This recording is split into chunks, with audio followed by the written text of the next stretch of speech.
Hi guys, അപ്പം ഇന്ന് Sunday ആണ്. അപ്പം ഒരു 8 മണിക്ക് കണ്ട് എണീച്ചു. അപ്പം ഇന്ന് സൺഡേ അല്ല പറഞ്ഞിട്ട് രാവിലെ തന്നെ പുറത്തു പോകാൻ പറഞ്ഞിട്ട് ജസ്റ്റ് ഒന്ന് റെഡിയായി. ഒറ്റയ്ക്ക് പോകേണ്ട പറഞ്ഞിട്ട് ചെറിയച്ഛനമ്മേനെയും വിളിച്ചു വരുത്തി. അങ്ങനെ വീട്ടിൽ നിന്ന് ഇറങ്ങി. അങ്ങനെ പോയിക്കൊണ്ടിരിക്കുമ്പോൾ റെയിൽവേ ഗേറ്റിൽ കണ്ട് പെട്ടു. പിന്നെ വേറെ വഴിയില്ലല്ലോ, ട്രെയിനും നോക്കിയാണ് നിന്നു. പിന്നെ ഗേറ്റ് തുറന്നാൽ പിന്നെ പറയണ്ടല്ലോ, തിരക്കന്നെ. അപ്പൊ ഇന്ന് വന്നിരിക്കുന്നത് പാലക്കാട് ഫോർട്ടിന് അടുത്തുള്ള ഓപ്പൺ ജിമ്മിക്കാണ്. രാവിലെ ആയതുകൊണ്ട് പിന്നെ അവിടെ എല്ലാ അക്കാഡമിയിലും പിള്ളേരും ഉണ്ടായിരുന്നു. അപ്പോഴാണ് പൂക്കി ഗ്യാങ്സിനെ കണ്ടത്. ഞാനൊന്നും മെയിൻ്റ് ആക്കിയില്ല. അപ്പോഴാണ് ഇത് കണ്ടത്.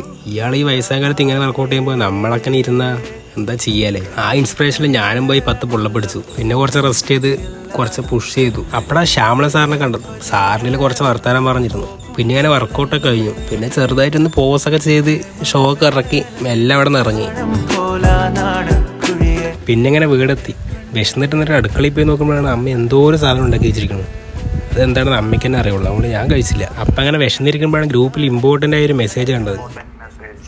സ്വിഗ്ഗിയില് 99 രൂപക്ക് ഡെലീസ് മന്തിന്ന് ക്വാർട്ടർ മന്തി കിട്ടും. അൽഫാം മന്തി 99 രൂപ.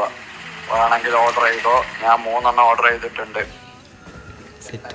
അങ്ങനെ അരമണിക്കൂറിൽ മന്തി എത്തി. പിന്നൊന്നും നോക്കിയില്ല, മയോണൈസൊക്കെ ഒഴിച്ചുകൊണ്ട് ഒരു പിടുത്തോണ്ട് പിടിച്ചു.